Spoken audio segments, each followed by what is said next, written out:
you've come back as W.A.S.P rather than a solo thing. Can you tell us why you chose to do that? Twice in my career, the press has helped me from making a huge mistake.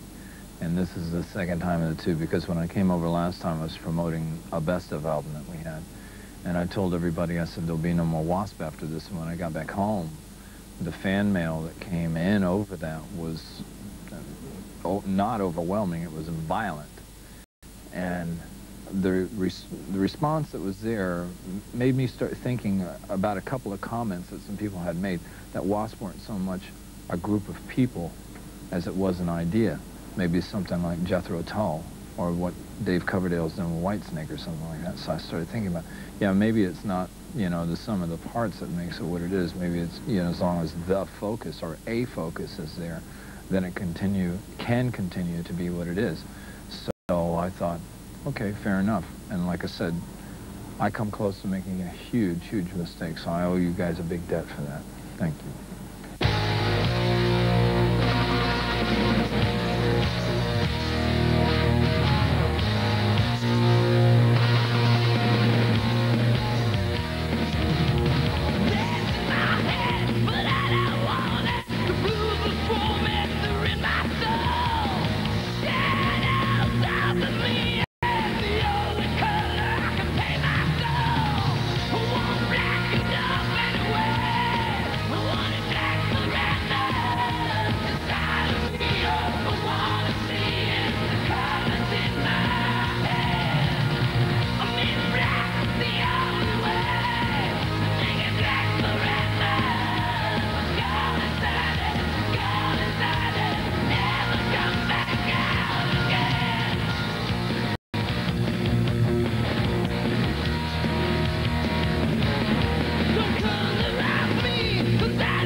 It's still not black enough to understand it. You have to understand the Crimson Idol prior to that.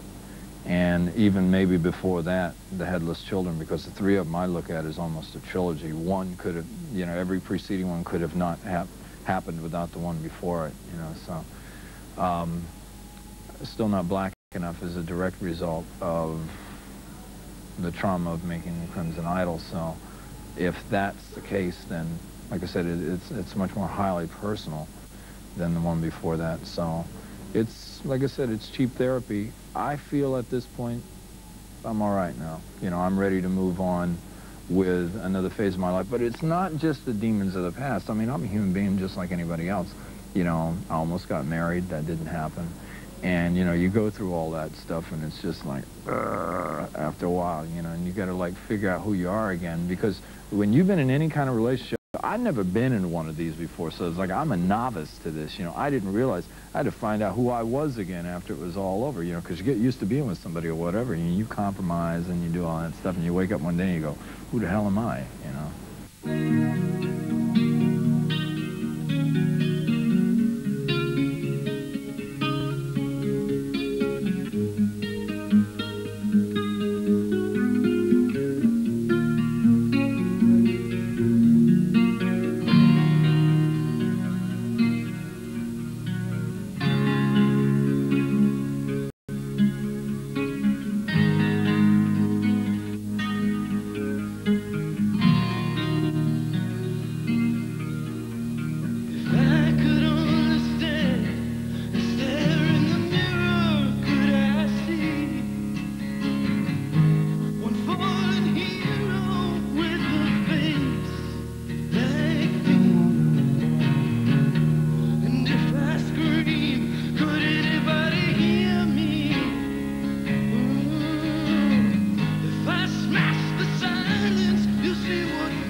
you're aspiring to do something so big and so terrific. If you hit the bullseye, everybody will worship it and they say, oh, that's great. But if you miss that mark, then you come off as pretentious and the world will condemn it as crap, and you go with it. So all that, now if that wasn't enough, I built a recording studio. I had a 3-year relationship that came to an end. My father was going through a major league divorce, so every day I'm walking around going like that and didn't know it was happening.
Something that looked like it did in the early days at the Troubadour, what we looked like before the world ever saw us. I mean, we were a very black band, and long before our first album came out, when people see this video, the whole thing goes from a white room to a black room, and what it looks like with the feathers and everything in the end is exactly what we looked like at the Troubadour.